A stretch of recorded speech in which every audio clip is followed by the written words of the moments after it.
I'm not happy, Ruby, and you're not going to be happy. So, it's best we both be all right.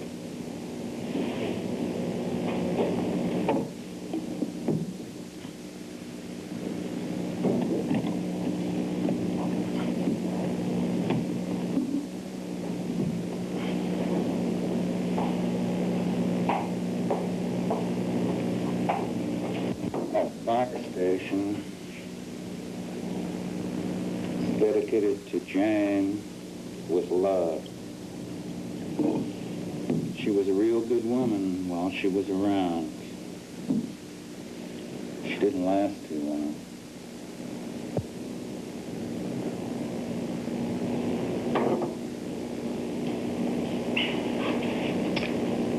Fire station for Jane with love. We came out of the bar because we were out of money. We had a couple of wine bottles in the room. It was about 4 in the afternoon, and we passed a fire station, and she started to go crazy. A fire station? Oh, I just love fire engines. They're so red and all. Let's go in. I followed her on in. Fire engine, she screamed, wobbling her big ass.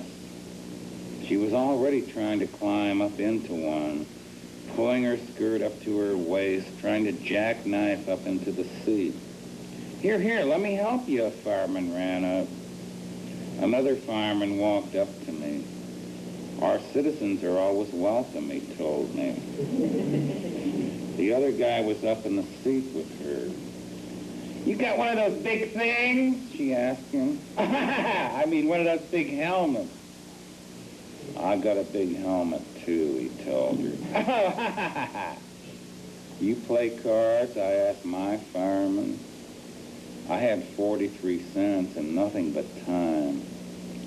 Come on in back, he said. Of course, we don't gamble. It's against the rule. I understand, I told him. I'd run my 43 cents up to $1.90 when I saw her going upstairs with her fireman. He's going to show me their sleeping quarters, she said. I understand, I told her. When her fireman slid down the pole 10 minutes later, I nodded him over. That'll be $5. $5 for that? We wouldn't want a scandal, would we? We might both lose our jobs. Of course, I'm not working. He gave me the 5. Sit down, you might win it back. What you playing? Blackjack? Gambling's against the law. Anything interesting is. Besides, you see any money on the table? He sat down. That made 5 of us. How was it, Harry? Somebody asked him. Not bad, not bad. The other guy went on upstairs. They were bad players, really. They didn't bother to memorize the deck. They didn't know whether the high numbers and no low numbers were left. And basically, they hit too high, didn't hold low enough. When the other guy came down, he gave me a 5. How was it, Marty? Not bad. She's got some fine movements. Hit me, I said. Nice, clean girl. I write it myself. Nobody said anything. Any big fires lately, I asked. Nah, nothing much. You guys need exercise. Hit me again. That big red-headed kid had been shining an engine, threw down his rag, and went upstairs. When he came down, he threw me a 5. When the 4th guy came down, I gave him 3 5s for a 20. Well, I don't know how many firemen were in the building or where they were. I figured a few had slipped by me, but I was a good sport. It was getting dark outside when the alarm rang. They started running around. Guys came sliding down the pole. Then she came sliding down the pole. She was good with the pole, a real woman, nothing but guts and ass. Let's go, I told her. She stood there waving goodbye to the firemen, but they didn't seem much interested anymore. Let's go back to the bar, I told her. Oh, you got money? I found some I didn't know I had. We sat at the end of the bar with whiskey and beer. I sure got a good sleep. Sure, baby, you need your sleep. Look at that sailor looking at me. He must think I'm a... No, he don't think that. Relax. You got real class. Sometimes you remind me of an opera singer, you know, one of those prima donnas. Your class shows all over you. Drink up. I ordered 2 more. You know, Daddy, you're the only man I love. I mean, really love, you know. Sure, I know. Sometimes I think I'm king in spite of myself. Yeah, that's what I mean. Something like that. I had to go to the urinal. When I came back, the sailor was sitting in my seat. She had her leg up against his, and he was talking.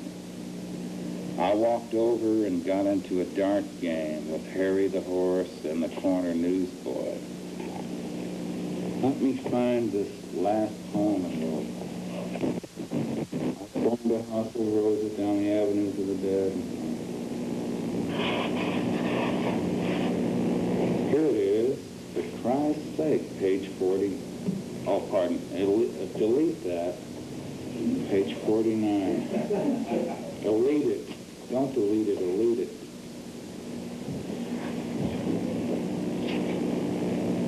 Okay, I'm going to wrap it now. Finish it up. I want to thank something for the touts, the nuns, the grocery clerks, and you. We have everything, and we have nothing. And some men do it in churches, and some men do it by tearing butterflies in half. And some men do it in Palm Springs, laying it into butter blinds with Cadillac souls. Cadillacs and butterflies, nothing and everything. The face melting down to the last puff in a cellar in Corpus Christi. There's something for the touts, the nuns, the grocery clerks, and you.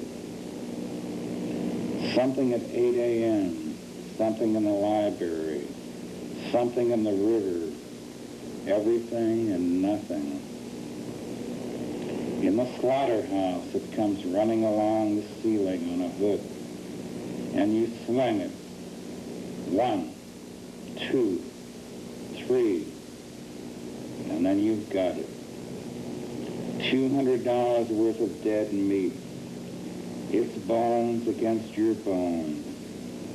Something and nothing. It's always early enough to die, and it's always too late. And the drill of blood in the basin white, it tells you nothing at all. And the grave diggers playing poker over 5 a.m. coffee, waiting for the grass to dismiss the frost. They tell you nothing at all. We have everything and we have nothing. Days with glass edges and the impossible stink of river moss, worse than shit. Checkerboard days of moves and counter moves, fagged interest, with as much sense in defeat as in victory.